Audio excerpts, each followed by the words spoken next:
Você está em boa forma física para tomar decisões, para escolher?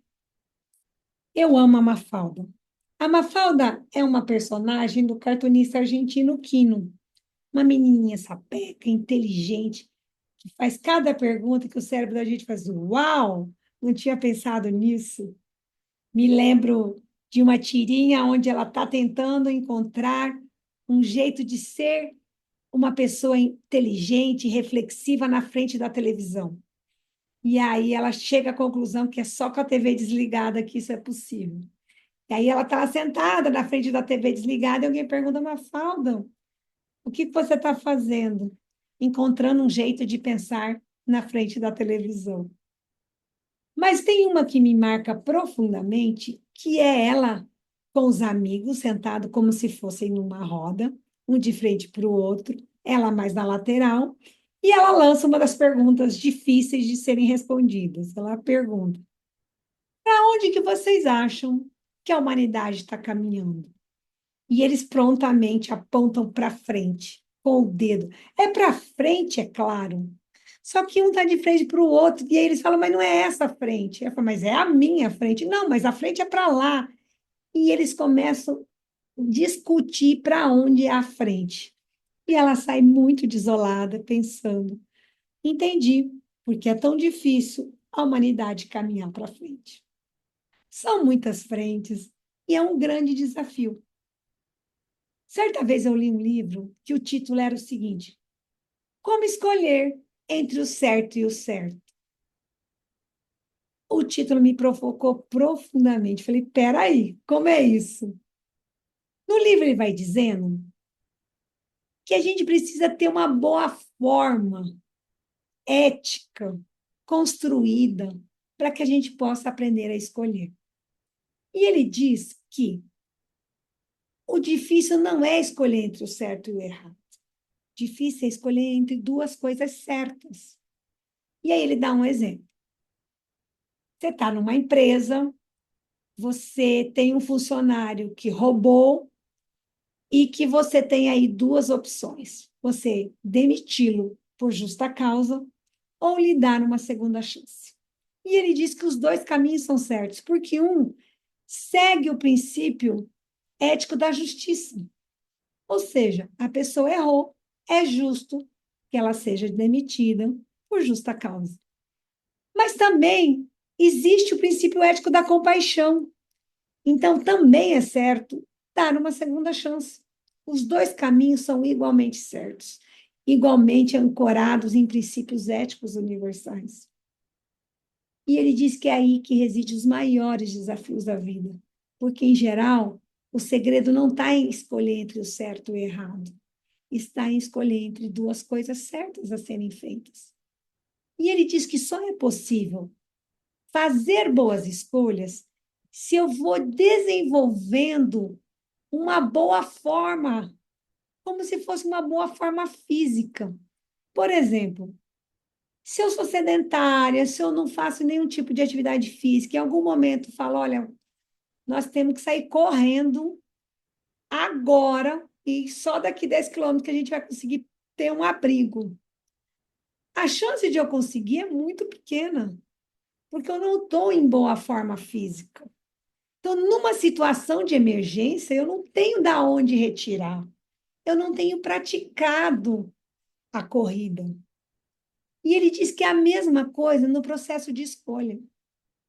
Se eu não venho refletindo, se eu não venho pensando, se eu não venho analisando as pequenas coisas do dia a dia, como eu vou escolhendo, quanto elas são coerentes com os princípios que regem a minha vida, com o que eu acredito, com o que eu quero para a minha vida, a gente já conversou disso lá em Você Quer o que Você Deseja, eu não vou fazendo esse processo de reflexão numa hora. Eu preciso tomar uma decisão importante, mas eu estou fora de forma.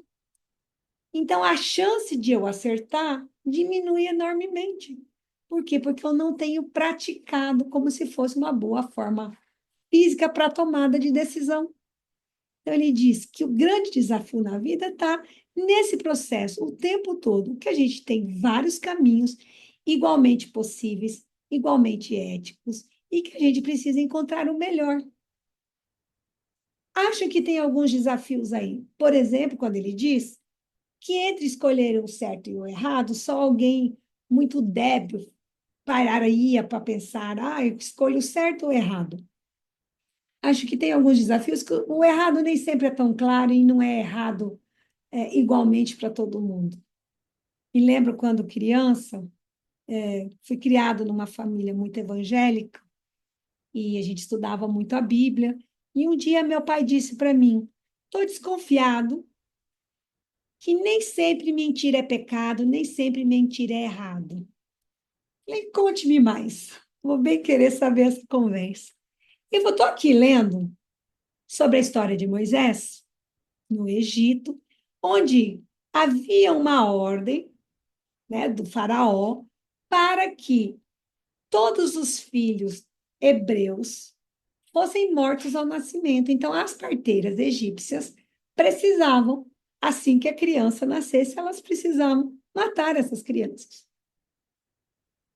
E aí não acontece, as parteiras não fazem isso. E os hebreus continuam se multiplicando e crescendo, apesar da ordem de que as crianças fossem mortas. E aí o faraó, o líder egípcio, chama o governador, né? Chama essas parteiras e pergunta o que está acontecendo. E elas mentem. Elas dizem que as hebreias são boas parideiras, que quando elas chegam, elas já tiveram um filho e que elas não têm acesso, que elas não sabem o que aconteceu, então elas não podem executar a função que foi dada. E aí na Bíblia diz que Deus acha graça sobre essa mentira das parteiras. E foi então, estou achando que nem sempre menti errado. Nesse caso, o que as parteiras fazem é correto, elas mentem, mas elas mentem e é visto por Deus como algo que devia de fato ser feito. Então, na vida, as coisas não são tão lisas assim, muito claras. E eu acho que mesmo quando estão muito evidentes, a gente, inclusive, pode escolher o errado. Claro que a gente tem que saber as consequências, saber o quanto que aquilo vai custar e avaliar se é bom para a gente. Pode não ser uma boa decisão, mas a gente pode fazer essa escolha. Mas ele vai dizer que o grande desafio é quando a gente tem vários caminhos certos e que a gente não sabe onde vai dar.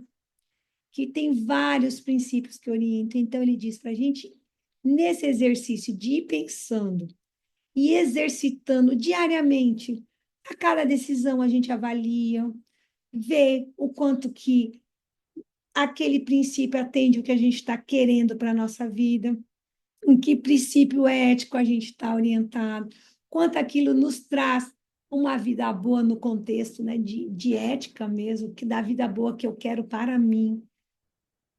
E eu vou nesse processo ganhando, digamos, uma boa forma física para a tomada de decisão.